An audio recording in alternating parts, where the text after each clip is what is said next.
আসসালামু আলাইকুম। আমি আবদুল্লাহ জাহাজের ক্যাপ্টেন মোহাম্মদ আব্দুর রশিদ বলছি।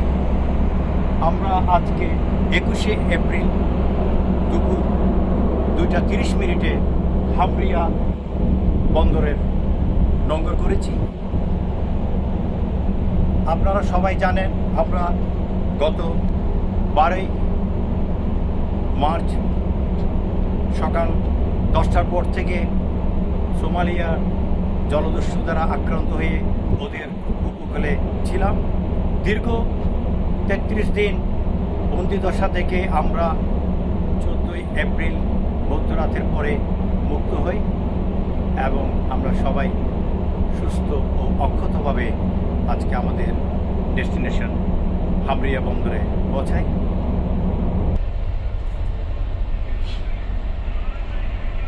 আমি ধন্যবাদ জানাই বাংলাদেশ সরকারের মাননীয় প্রধানমন্ত্রী জননেত্রী শেখ হাসিনাকে,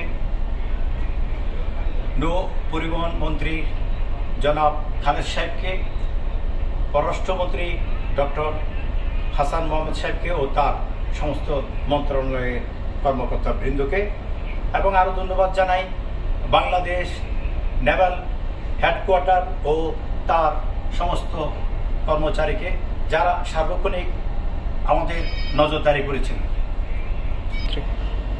আমি ধন্যবাদ জানাই আমাদের ক্যাসরা গ্রুপের মালিক জনাব শাহজাহান সাহেব ও তার পরিবারবর্গকে, এবং আরও ধন্যবাদ জানাই ক্যাসরা গ্রুপের ডাইনামিক ও বুদ্ধিদীপ্ত সিও মিস্টার মেহরুল করিম সাহেব ও তার চৌকস এবং কর্মঠ সকল অফিসার এবং কর্মকর্তাবৃন্দকে।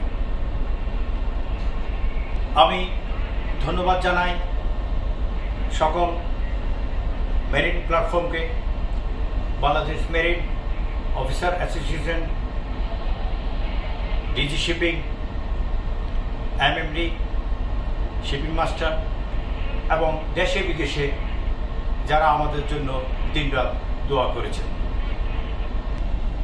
আমাদের এই দীর্ঘ 33 দিনের বন্দিদশা এবং সোমালিয়া থেকে আমাদের গন্তব্য হামরিয়া আসা পর্যন্ত কোনো ধরনের খাওয়া দাওয়া ও পানির সমস্যা হয়নি।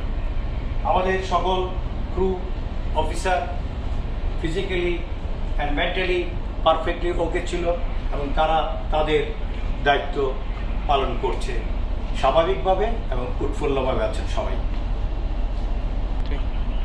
আল্লাহর অশেষ রহমতে সব যদি ঠিক থাকে, আমরা হামরিয়া পোর্টে আমাদের কার্গোগুলো ডিসচার্জ করে সংযুক্ত আরব আমিরাতের কোনো পোর্ট থেকে চট্টগ্রামের জন্য কার্গো লোড করে ইনশাল্লাহ চট্টগ্রামের উদ্দেশ্যে আমরা রওনা দেব, এবং আশা করছি মে মাসের মাঝখানে আমরা চট্টগ্রাম বন্দরে পৌঁছাবো ইনশাল্লাহ। ধন্যবাদ, দোয়া রইল আমরা যেন আবার সুস্থ সুন্দর অক্ষতভাবে বাংলাদেশে ফেরত আসতে পারি। আসসালামু আলাইকুম, আল্লাহ হাফেজ।